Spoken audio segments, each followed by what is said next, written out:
नमस्कार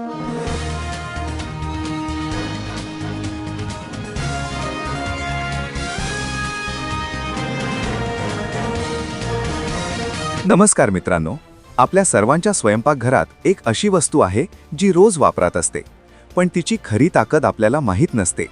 ती म्हणजे लसूण.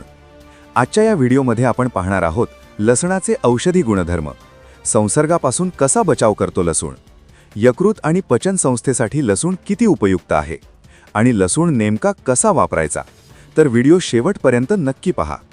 मित्रांनो, लसूण केवळ चव वाढवण्यासाठी वापरला जात नाही, तर तो आरोग्याचा खजिनाच आहे. लसणामध्ये अँटीऑक्सिडंट्स, ॲलिसिन नावाचे प्रभावी घटक, सल्फरयुक्त संयुगे असतात. हे घटक शरीरातील रोगजंतूंशी लढतात, पेशींना नुकसान होऊ देत नाहीत आणि रोगप्रतिकारक शक्ती मजबूत करतात. विशेष म्हणजे लसूण कच्चा किंवा ठेचून खाल्ल्यास त्याचा परिणाम अधिक लवकर दिसून येतो. जर तुम्हाला वारंवार सर्दी, खोकला, ताप किंवा ऋतुगत आजार होत असतील तर लसूण तुमचा नैसर्गिक कवच ठरू शकतो.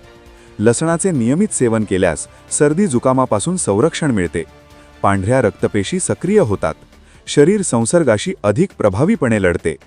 घरगुती उपाय: भाज्यांचा सूप करताना त्यात टोमॅटो, कोथिंबीर आणि लसणाच्या 10 ते 12 पाकळ्या घालून सूप गरमागरम प्या.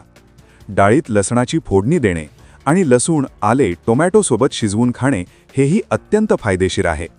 मित्रांनो, लसूण यकृतासाठी फारच उपयुक्त आहे. तो यकृतात विषारी घटक साचू देत नाही, फॅटी लिव्हरचा धोका कमी करतो, पचन संस्था सुधारतो. फॅटी लिव्हर किंवा यकृताच्या त्रासात वैद्यकीय उपचारांसोबत लसणाचा वापर नक्की करावा. कसा वापर कराल? कोशिंबिरीत लसणाचे छोटे तुकडे, कोथिंबिरीच्या चटणीत 3-4 पाकळ्या.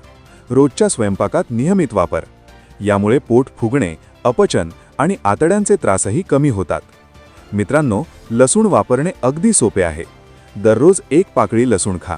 भाज्या, डाळी, चटणीत वापरा, कोशिंबिरीत मिसळा. विशेष उपाय: मधासोबत लसणाची 1 पाकळी घेतल्यास रक्त शुद्ध होते, कोलेस्टेरॉल नियंत्रणात राहते, हृदयाचे आरोग्य सुधारते.